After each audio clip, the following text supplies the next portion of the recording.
I grew my very own green tea right here in my backyard. I just brewed my very first cup and I'm gonna walk you guys through how I did it.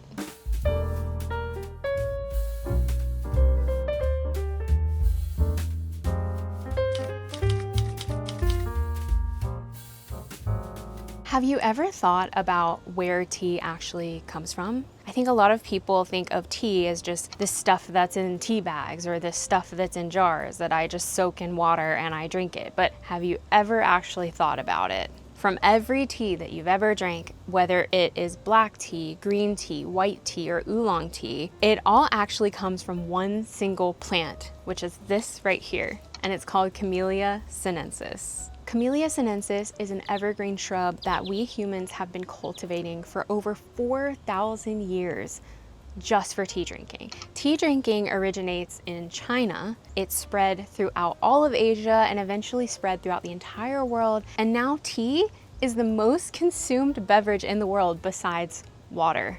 That's kind of mind-blowing, actually. What's fascinating is that all of these different teas are not different plants.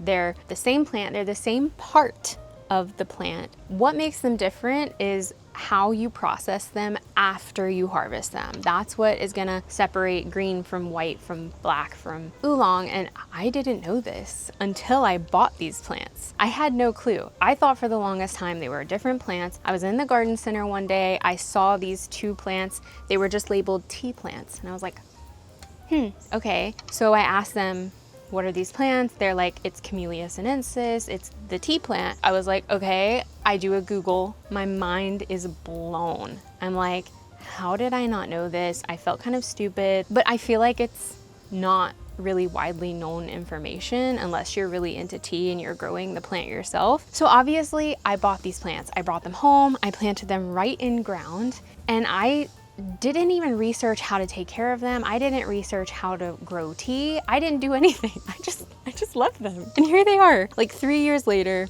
It's a thriving two plants. They're really tall, they're really bushy. Turns out, since I have been investigating how to make my own tea, because I thought now these plants are really mature, now I can finally make my own tea. That's not the case. In tea farms, they are only keeping these plants about 3 feet tall. They are constantly pruning these plants back because tea comes from the newly emerging buds, the new leaves that come out. And so that's why they are constantly pruning them back so that the plant is constantly creating these new tender leaves. This is what you harvest to make tea. And I did not know this. Now I know because my curiosity piqued. I was back here one day. I was like, my tea plants are doing great. I should probably figure out like what to do with these, how to make tea. And sometimes I just do that. Sometimes I pick up things at the garden center and I don't even know how to grow them. I just bring them home and then I figure it out later. And it is what it is. But now I know. And now I am going to make my very own homegrown green tea from my tea plant. And I'm gonna take you guys along with me throughout the entire process. We are going to harvest all of the leaves. We're going to steam them. We are going to roll them. We're gonna dry them, and I'm gonna make my very own cup of green tea. I'm so excited. So first, I'm gonna look all throughout these plants and pick as many of these emerging buds as I can find. They say that you harvest 2 leaves and a bud. So the top of the bud right here and then the next 2 leaves under it. And that's what you should be pruning off. I do see quite a few of these on my plant. It obviously would be a lot more if I had pruned it. So after this, I am gonna be going and giving these 2 plants a really hard prune. I'm gonna be cutting them down to about 3 feet like the tea farms do. And then hopefully in a few months, I'll have another flush of leaves and I can make even more tea. The standard for harvesting good tea is what's called 2 leaves and a bud. You're after the newest growth, not the older, tougher leaves further down the stem. That bud is the tightly furled new leaf at the very, very tip. You want that plus the 2 leaves just below it. I honestly harvested a lot more than I thought I would. I thought that I would just get enough for like one measly little cup, but I think I'm gonna get a lot more than that. And harvesting these leaves and trying to find them was kind of therapeutic. Like, I really loved it. Okay, now we are gonna start the processing process. So before anything else happens to these leaves, they need to rest. So I spread them out on a single thin layer, somewhere with good airflow, out of direct sun, and then I let them wither for about 2 hours. This softens the leaves up and gets rid of some of that surface moisture, so they're easier to work with in the next stage.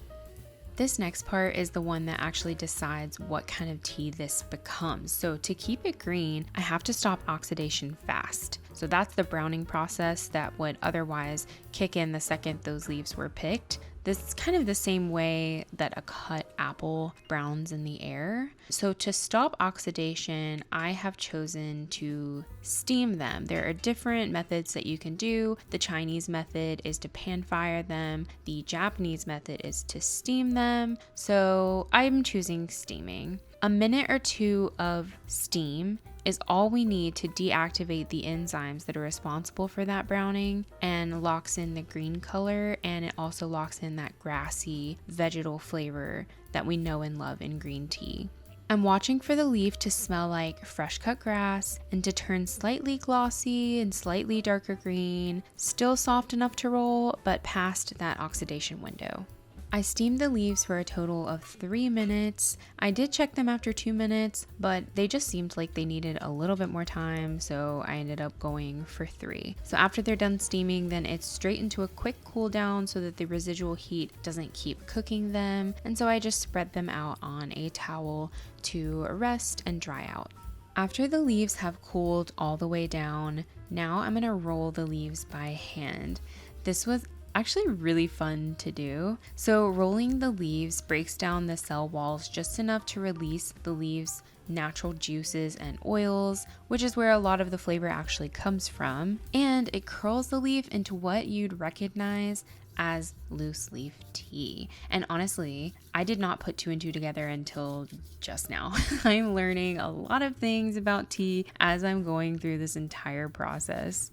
Once I'm done rolling all of my tea leaves, then I'm just gonna separate them out. And the last step is drying them all the way down. And so I am putting them in my dehydrator. My dehydrator is my Breville air fryer / toaster oven. It also has a dehydrate option. And so that's what I'm using for mine. You can use the oven, or there is like an air dry method to this if you'd like. I am just using a dehydrator because I want to finish this in 1 day. And so I'm laying out all of my tea leaves on my rack, and I am gonna turn the dehydrator on.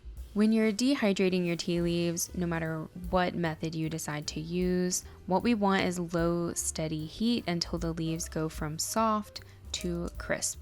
They should snap, but not bend. So that's what locks in the flavor and make sure that nothing molds once it's stored. We want to make sure that they are completely dried out. Once they were dried out, I was getting so excited. I was like, I've been doing this process all day and I cannot wait to taste my first cup of green tea that I grew in my backyard. Gonna do a little sniff test. Yeah, that smells like green tea. Very grassy. It smells like grass. Okay, let's brew it. I obviously had to try this tea immediately, and so I got out my teapot. I heated the water to the green tea temperature. I just have one of those electric kettles where you can choose the different temperature, and it has like white tea, green tea, black tea, and everything like that on it. But green tea usually prefers around 160 to 180 degrees Fahrenheit. It wants it a little bit cooler than black tea. And then we're gonna do a shorter steep. We're gonna do about 1 to 3 minute steep of this tea. I actually could have added a little more tea leaves, but I only have so little. I didn't want to, I want this to stretch out as much as it possibly can, but next time I'll use a little more. Okay, very first cup.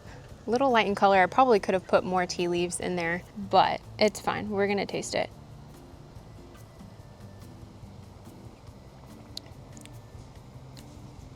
It's very good. It definitely tastes more like an oolong than like a sencha green tea. but it's really good. It's really, really good. I don't know if this is gonna make sense. You can taste the plant. Like you can taste the freshness. I can like taste that I just harvested the tea leaves this morning. It's incredible. It's really good. I usually have to put honey in my green tea because it's usually really bitter, and this isn't. This is really smooth. It tastes very earthy. It tastes grassy. It tastes like green tea is supposed to taste. But like I said, I think it does feel like it leans more towards oolong. I think that it did maybe get a little more oxidized than like a typical sencha type of green tea or what I was going for, but that's okay. That's the thing with tea. It's okay. Like you still made some kind of tea at the end of the day, whether it's green or black or somewhere in between. Like you still made tea. I really just did that. Like I am obsessed with this. I am now very inspired. I want to purchase more tea plants and plant them immediately in my garden. I have a lot of shady spots that I feel like they would do good in. I think I'm gonna be ruined. I think I'm gonna be ruined forever from buying tea in the store. Dang it, this is what a garden does to you. It ruins things for you, and then you have to do it yourself, and it's like perfect, but at the same time, it's like, here's another thing I have to do myself to get a really good cup of tea. I'm so happy right now. I hope that you guys are feeling inspired to grow a tea plant if you live in zones 7 through 9. I know it's like only a very select few of us can grow it, but if you do live in zone 7 through 9 and you're not growing a tea plant, what are you doing? What are you doing? You need to be growing this. And so, did you guys just see that bug? So I hope you guys are feeling really inspired to grow Camellia sinensis in your garden and make your own tea. I cannot wait to experiment more. I am going to prune down my tree or my bush to about 3 feet tall, and hopefully I get another flush and I can experiment, maybe try to make some black tea or some white tea. I'm so excited. But thank you guys for coming along with me. I hope you learned something, and if you did, be sure to hit the like button. Please consider subscribing to see more videos like this. I have a lot of other tea videos planned. Don't forget you can find me on all of the things. I'm also on Substack if you prefer written content. And don't forget to check out the Garden Girls podcast. We drop new episodes every single week, and I will see you guys in the next one. Cheers.